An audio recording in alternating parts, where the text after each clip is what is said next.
Hi friends, welcome to Gira Masala, the magic spices of cooking.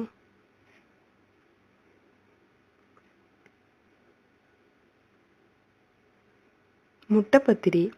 ഇന്ന് നമുക്ക് Malabar special ഡിഷായ മുട്ടപ്പത്തിരി ഉണ്ടാക്കാം. ഇതൊരു സ്റ്റാർട്ടറായും സ്നാക്കായും ഇഫ്താർ ഡിഷായും എല്ലാം നമുക്ക് ഉപയോഗിക്കാം. ഇതിനാവശ്യമായ ചേരുവകൾ എന്തെല്ലാമെന്ന് നോക്കാം. മുട്ട 4 എണ്ണം, മൈദ 5 ടേബിൾ സ്പൂൺ, പാൽ 1/2 കപ്പ്, ഏലക്കാപ്പൊടി 1/2 ടീസ്പൂൺ, പഞ്ചസാര 5 ടേബിൾ സ്പൂൺ, നെയ്യ് 2 ടേബിൾ സ്പൂൺ, കാഷ്യൂ നട്ട്സ് 10 എണ്ണം, റൈസൻസ് 10 എണ്ണം.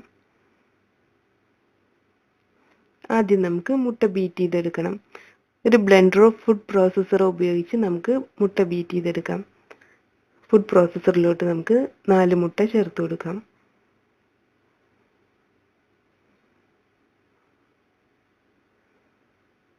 ഇനി ഇത് അടച്ചു വെച്ച് ഒന്ന് ബീറ്റ് ചെയ്തെടുക്കാം.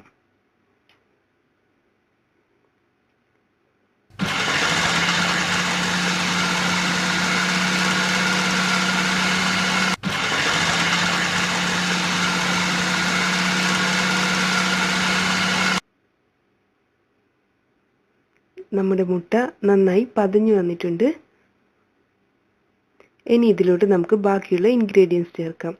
ആദ്യം 5 ടേബിൾ സ്പൂൺ മൈദ ചേർക്കണം.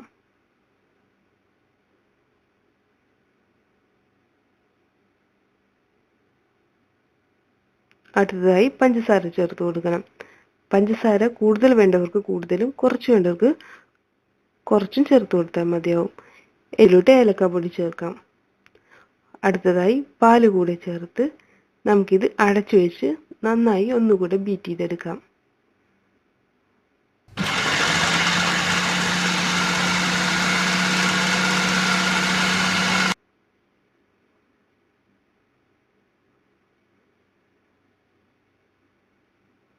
ഇപ്പോൾ നമ്മുടെ ബാറ്റർ തയ്യാറായിട്ടുണ്ട്.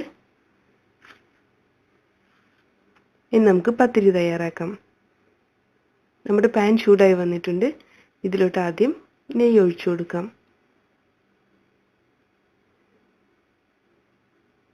ഇനി ഈ നെയ്യിൽ നമുക്ക് കാഷ്യൂ നട്ട്സും റൈസൻസും റോസ്റ്റ് ചെയ്തെടുക്കണം. ആദ്യം റൈസൻസ് റോസ്റ്റ് ചെയ്യാം.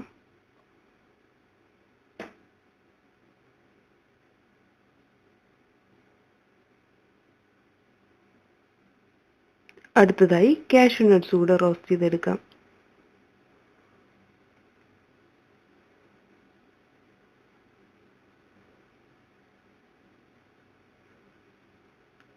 ഇനി പാനിലോട്ട് ആവശ്യമെങ്കിൽ ഒരല്പം കൂടെ നെയ്യ് ഒഴിച്ചു കൊടുക്കാം.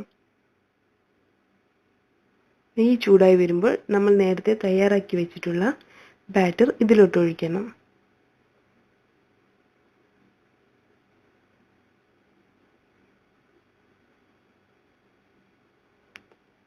നമുക്കിത് അടച്ചു വെച്ച് ലോ ഫ്ലെയിമിൽ വേവിച്ചെടുക്കണം. ഒരു പാൻ ചൂടാക്കി അതിൻ്റെ മുകളിൽ നമ്മൾ നേരത്തെ മുട്ടപ്പത്തിരി തയ്യാറാക്കാൻ വെച്ച ആ പാൻ വെച്ചതിന് ശേഷം വേവിച്ചെടുത്താൽ മതിയാവും. പത്തിരി ചെറുതായി ഒന്ന് സെറ്റായി വരുമ്പോൾ ഇതിൻ്റെ മുകളിലായി നമുക്ക് കാഷ്യൂ നട്ട്സും റൈസൻസും ഡെക്കറേറ്റ് ചെയ്ത് വെക്കാം.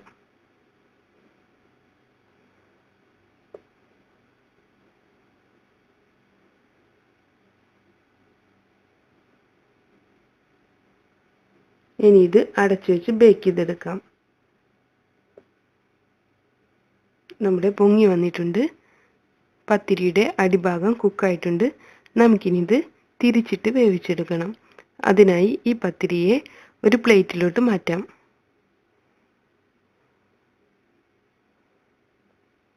ഇനി ഇത് പാനിലോട്ട് തിരിച്ചിട്ടതിന് ശേഷം അടച്ചു വെച്ച് കുറച്ച് സമയം കൂടെ വേവിച്ചെടുക്കാം.